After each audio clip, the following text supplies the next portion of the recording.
On the day Anne's brother placed his hand on my shoulder and told me to grow up and be mature, I had already been one for 3 weeks. He just didn't know what that looked like yet, but he would. They all would. My name is Derek Ford. I didn't go looking for the truth. The truth found me. Let me back up. On Friday, February 11th, Anne had left her old phone charging in the living room the night before. Said she needed it for some backup. I came downstairs that morning at 7:20 a.m., made my coffee, sat at the kitchen table. The old phone was just sitting there, no particular reason I picked it up. Just one of those absent-minded morning things. The way you reach for whatever is closest when your brain isn't fully running yet. The screen lit up, no passcode, and the iCloud backup had fully restored itself overnight. I wasn't snooping. I wasn't suspicious. I just picked up a phone, and my entire life changed in the next 4 minutes. Welcome to Dad's Raw Revenge. Get settled, because this one is going to take you somewhere. Drop a comment and let me know where you're watching from. Hit that like button, and make sure you're subscribed. Trust me, you're going to love it here. The messages loaded gradually.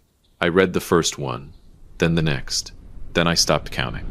11 months ago, I had been deep in Chicago, flying back and forth every week or two, sometimes staying a full week at a time, trying to get Bodek's new branch off the ground. It was the biggest move Mike and I had ever made as a company. I was the one on the road, building the future. Mike stayed back in Denver, running the home office, holding things together, or so I believed. While I was in Chicago, doing the work, building something for both of us, they were in Denver building something else entirely. 11 months of messages between my wife and a man I trusted with everything. A man I had built something real with.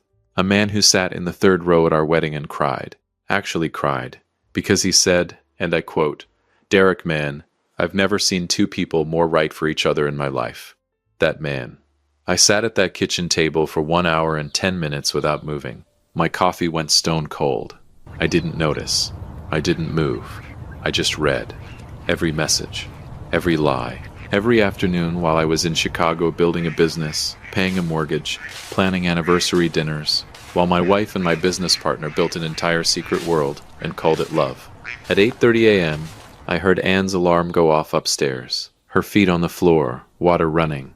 The familiar soundtrack of 4 years of mornings together. Here she comes, I thought. Don't move. Don't breathe differently. Don't you dare let her see it on your face. She came downstairs.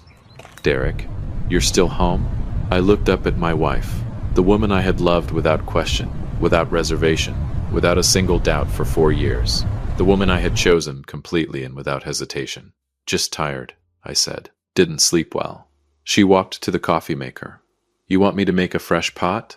Looked at me the way she always did in the mornings. Unhurried, soft, completely at ease. "What do you want for dinner tonight?" "Surprise me," I said. She smiled. I smiled back. That was the last normal conversation we ever had. She just didn't know it yet. I want to be honest about the days that followed the discovery, because I think people imagine a man in my position either explodes immediately or falls completely apart. Plates get thrown, there's screaming in the driveway at midnight, somebody's clothes end up on the front lawn. That is not what happened. What happened was quieter, and in some ways far worse. What I felt wasn't rage, it was grief. That slow, suffocating, bone-deep grief of losing someone who is still standing right in front of you. Still cooking in your kitchen. Still sleeping on her side of the bed. Still asking what you want for dinner like nothing in the world is wrong. Every morning I watched Anne eat breakfast and thought, this woman looked me in the eyes through a phone screen every single night I was in Chicago, and never once flinched. Every evening she kissed my cheek and I thought, she probably texted him the moment I walked out the door. I gave myself 15 minutes. Every night after Anne fell asleep, I'd go sit in my truck, my 2021 F-150, which is honestly the one consistently good decision I made during this entire period of my life, parked right there in my own driveway. Lights off, engine off. Just me and the dark and 15 minutes to feel everything I couldn't afford to feel inside that house. The betrayal, the humiliation, the specific surgical pain of realizing that while I was sacrificing comfort and time and presence to build something for our future, they were using my absence as an opportunity.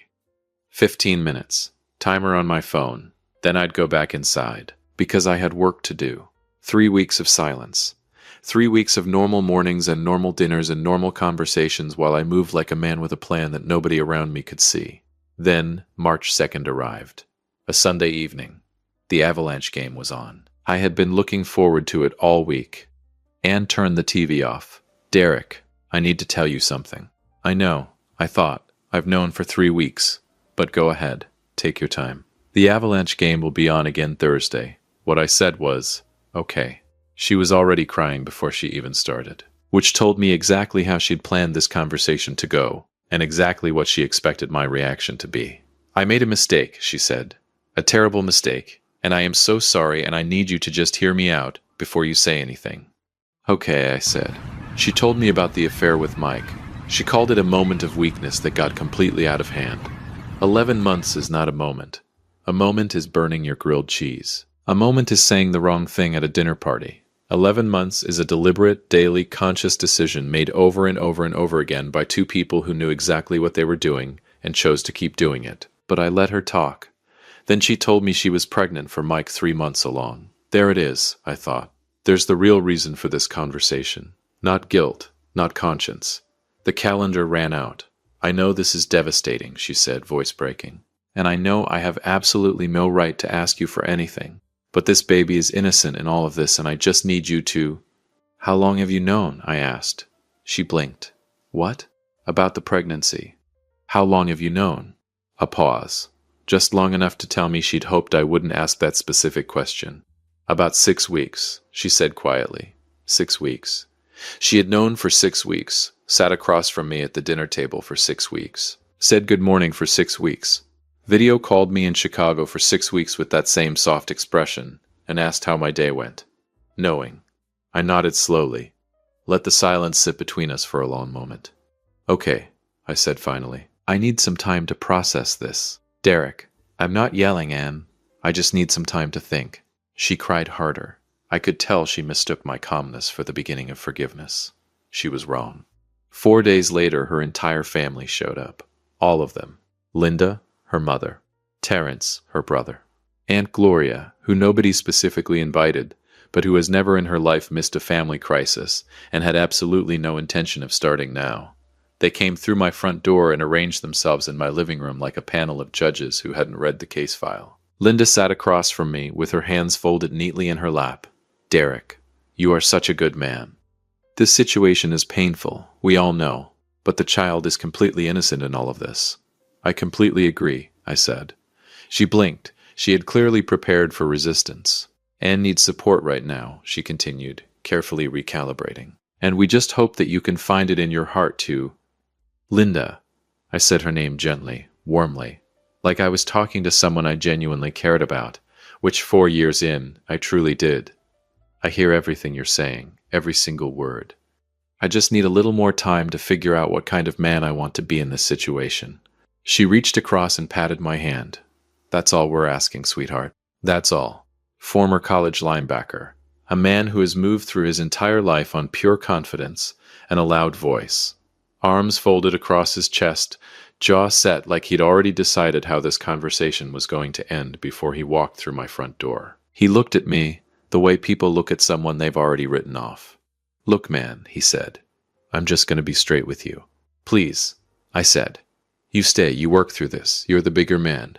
You're a hero. Everybody respects that." He paused for effect. "But you leave. You're just another man who couldn't handle pressure, who walked away from his family when things got hard. And that is your legacy." He said it like he was handing me a lifeline, like he'd solved the whole thing just by showing up. I looked at him, then at Linda, then at Aunt Gloria, who was sitting on my couch eating my crackers with zero invitation and absolutely zero apology. She'd helped herself to my remote control and had the audacity to look completely comfortable. 4 years I'd known this woman, and she still couldn't remember my name without looking at Anne first. "But sure, Gloria, make yourself at home. Those are good crackers, too." I took a slow breath and looked back at Terrence. "You know what, Terrence?" I said quietly. "You're absolutely right. I really need to think carefully about what kind of man I want to be." He nodded, satisfied, shoulders dropping like he'd just closed a deal he'd been working on all week. The room settled. Linda exhaled. Even Aunt Gloria paused her chewing for a respectful moment. And right there, in that living room, with Anne's family sitting across from me looking relieved and proud of themselves, I want to tell you what none of them knew. Not Linda with her folded hands. Not Terrence with his linebacker shoulders. Not Aunt Gloria with her cracker dust fingers on my remote control. None of them knew that I had already met with Helen Spencer, the most methodical family law attorney in Denver. Not once, but twice. That the divorce papers were not just drafted, but ready. That sitting in my home office upstairs was a color-coded folder containing 22 documented instances of company card fraud that would make any judge in Colorado sit up straight in their chair. None of them knew that the man sitting across from them, calm, measured, nodding agreeably, had already made every single decision that mattered. They thought they were talking to a man standing at a crossroads. They were talking to a man who had already crossed, signed the paperwork, and was simply waiting for the right moment to let them feel it. That moment was coming, and they would all feel it. If you have been listening for a while, do us one quick favor. Subscribe. Hit the like button while you're at it, and drop your thoughts in the comments. Let me take you back to those 3 weeks of silence between February 11th and March 2nd. Because while Anne was going about her mornings and Terrence was rehearsing his linebacker speech, and Aunt Gloria was probably already planning which of my snacks she was going to eat uninvited, I was busy. Very quietly, very deliberately, very busy. Day 3 after the discovery, I called Helen Spencer, family law attorney. She carries the energy of a woman who has heard every single lie ever told inside a marriage, and stopped being surprised by any of them. I sat across from her desk and laid everything out. She didn't gasp, didn't flinch, didn't offer me a single sympathetic head tilt or a box of tissues from the corner of her desk. Just picked up her pen and started writing on a yellow legal pad, with a cap that had been chewed completely flat. How long ago did you find the messages? 3 days. Have you confronted her? No. She looked up over her glasses. Have you told anyone? No. She asked series questions. I answered. She put the pen down flat on the pad. Stop talking and start documenting. I liked her immediately. She walked me through the process. Colorado is an equitable distribution state. Marital assets get divided fairly, not necessarily equally. She told me to gather 4 years of financial records, bank statements, investment accounts, property documents. Then she leaned forward slightly and said, and if there's a business involved, I need everything. Every contract, every expense report, every clause in every agreement you have ever signed. She didn't know it yet, but that was the single most important sentence spoken in that entire meeting. The divorce filing was just the opening move. The real game was the business. Mike and I had built Bodex Design Group from nothing. 2 freelance designers who got tired of working for other people, pooled their savings in 2017, signed a lease and built something genuinely worth being proud of. Strong client roster, real revenue, a Chicago branch that was ahead of its first-year projections. I built that. We both did. But I kept the books. I managed the finances. I knew every contract, every clause, every single dollar that moved in and out of that business. So when I started going through years of business records with the focused, unhurried energy of a man who has absolutely nothing left to lose, I found things. Hotel charges on the company card. Nothing enormous individually. $180 here, $240 there. But consistent. Monthly. 11 months straight. Every single one filed under client entertainment. I pulled the business calendar. Every single charge fell on a day Mike had blocked out as client meeting. Offsite. We didn't have clients that required that many offsite meetings. Oh, Mike, I thought. You used our company card. Our card. While I was in Chicago building our future, you were billing your hotel rooms to our business. I printed everything, organized it into a folder with color-coded tabs like I was preparing a quarterly report for an accountant. Labeled it Business Expense Audit, because that felt cleaner and more quietly devastating than labeling it what it actually was. Evidence. 22 documented instances. All on company time. All on company money. All mine now. Years back, when Mike and I founded Bodex Design Group, we drafted a partnership agreement with a business attorney named Gerald. Gerald was thorough. Gerald was meticulous. Gerald was, in retrospect, the unsung hero of this entire story, and deserves a steak dinner at minimum. Because buried in Section 14, subsection C of that partnership agreement, a document we both signed and probably neither of us had read carefully since 2017, was a clause that Gerald had quietly insisted on including. In the event that either partner is found to have utilized company assets, resources, or time for personal conduct that constitutes a breach of fiduciary duty or professional ethics, the non-offending partner reserves the right to trigger immediate dissolution of the partnership and assume primary rights over intellectual property, client contracts, and operational assets. Helen took her glasses completely off, set them on the desk. Derek, the company card charges alone constitute misuse of company assets, combined with the calendar documentation. 22 documented instances, I said. She looked at me for a long moment over the desk. You've been very busy, she said. I smiled. I sent Mike the dissolution notice on Thursday, March 19th. Certified mail to the office and to his home address simultaneously. Helen sent the formal legal notice at the exact same moment, so there was no window, not even a narrow one, for confusion, delay, or a phone call that might complicate things. I didn't call him, didn't text him, didn't give him the dignity of a face-to-face confrontation, or a speech about what he'd done to me. No anger, no drama, no closure conversation where he gets to explain himself and I have to sit there and listen. Just a legal document. Precise, airtight, quietly catastrophic. Landing in his mailbox on an ordinary Thursday morning like an earthquake nobody felt coming. Mike called me 4 times that day. I watched my phone light up each time. Didn't answer once. His 5th attempt was a text. Derek, come on, man. We can talk about this.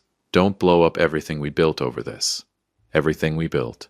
Over this, I read that message twice. Slowly. Put my phone face down on the desk. Went back to my lunch. That was the last communication I ever acknowledged from Mike. Not because I was too angry to respond. Not because I had nothing to say.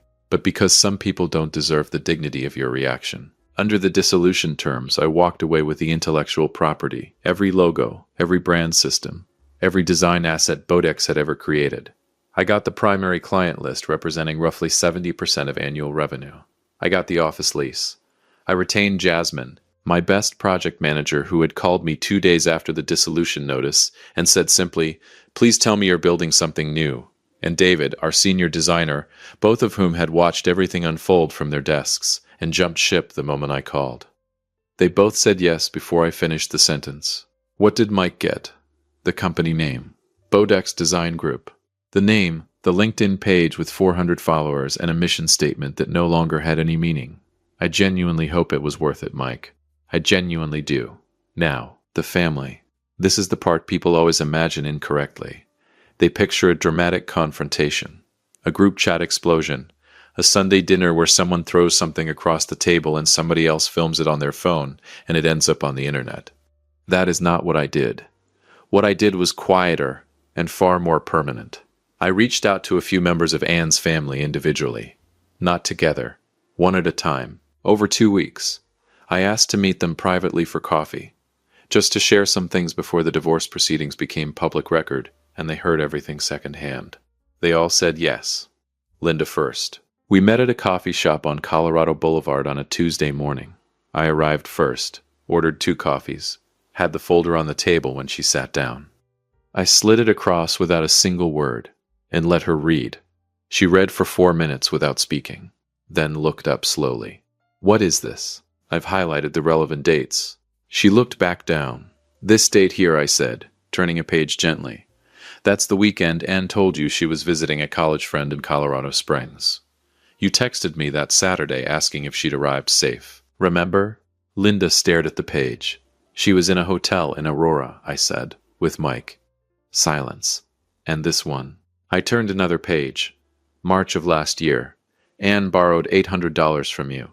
Said it was for car repairs. Linda's jaw tightened almost imperceptibly. The charge is from a jewelry store on Larimer Square. A watch. Men's. Definitely not mine. I closed the folder quietly, slid it back across the table. I'm not telling you this to hurt you, Linda. And I'm not telling you to turn you against your own daughter. She is still your daughter, and she always will be. But you sat in my living room and told me to accept this situation. I paused for just a moment. I thought you deserved to know the full situation before you formed that opinion. Terrence was a different kind of conversation. He kept trying to turn it into a debate, which was, honestly, completely on brand for him. Look, I'm not saying what Anne did was right. Good, I said. But relationships are complicated and people make mistakes under pressure and, Terrence, I put the folder on the table between us. I'm not here to argue with you.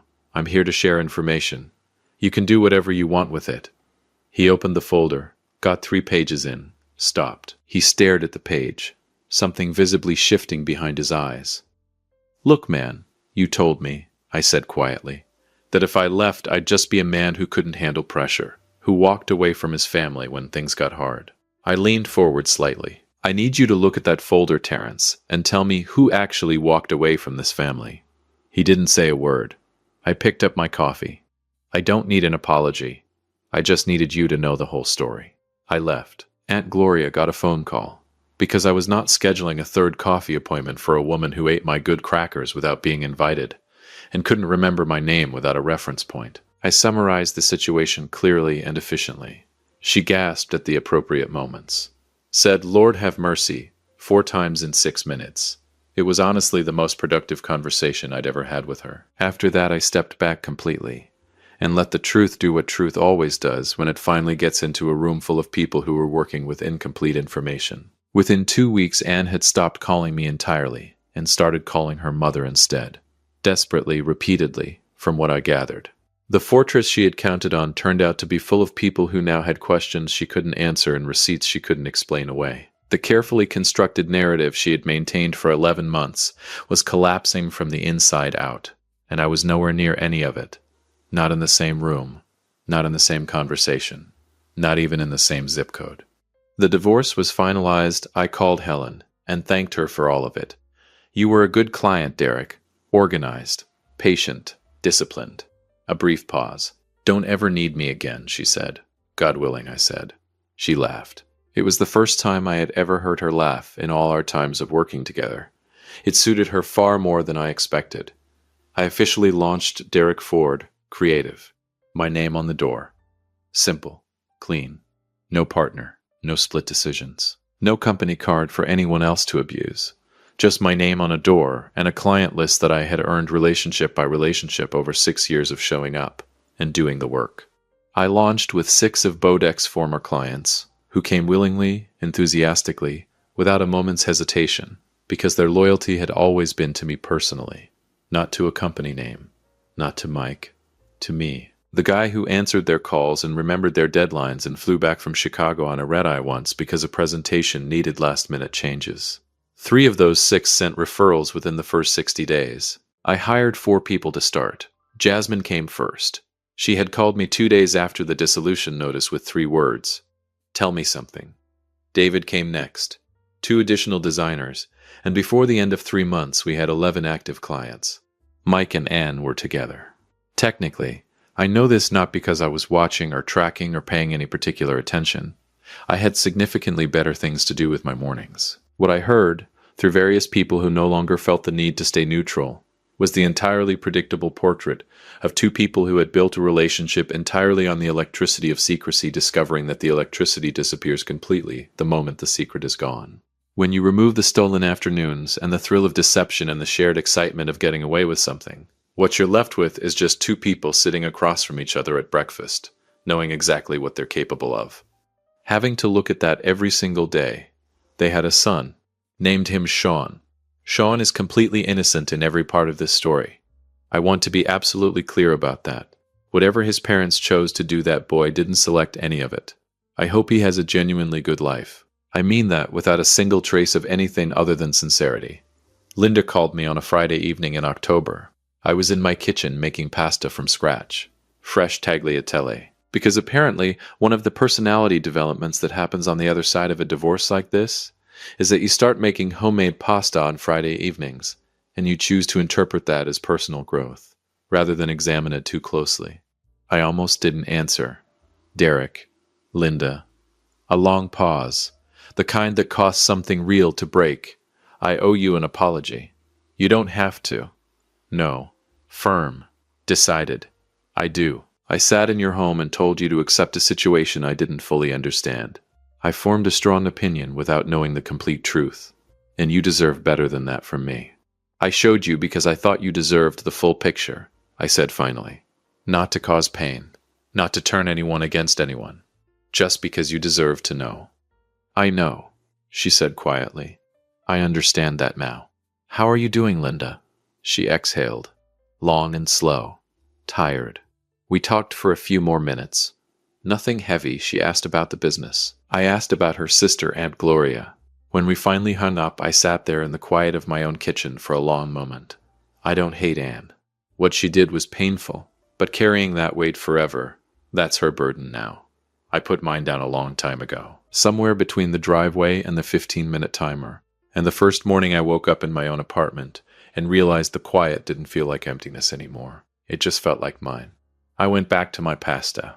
Here is what I want you to take from this. Anne's family told me to accept it and move on. They weren't entirely wrong. Acceptance is not the same as surrender. Moving on is not the same as doing nothing. And sometimes the most powerful thing a man can do is refuse to perform his own destruction. Refuse to yell. Refuse to beg. Refuse to collapse into the version of himself that other people find easier to manage. You get quiet, and you get to work. Anne got her fresh start. Mike got every consequence he built for himself, one company card charge at a time. Terrence got a lesson about the assumptions he makes about men he hasn't fully read. Linda got the truth she deserved, and I got my life back. Built it into something better than anything I had before. Better than anything any of them expected. Better, honestly, than anything I had even imagined for myself on those 15-minute nights sitting alone in my truck in my own driveway. If you enjoyed this story, hit that like button and subscribe for more real, raw, and family stories. I will see you on the next one.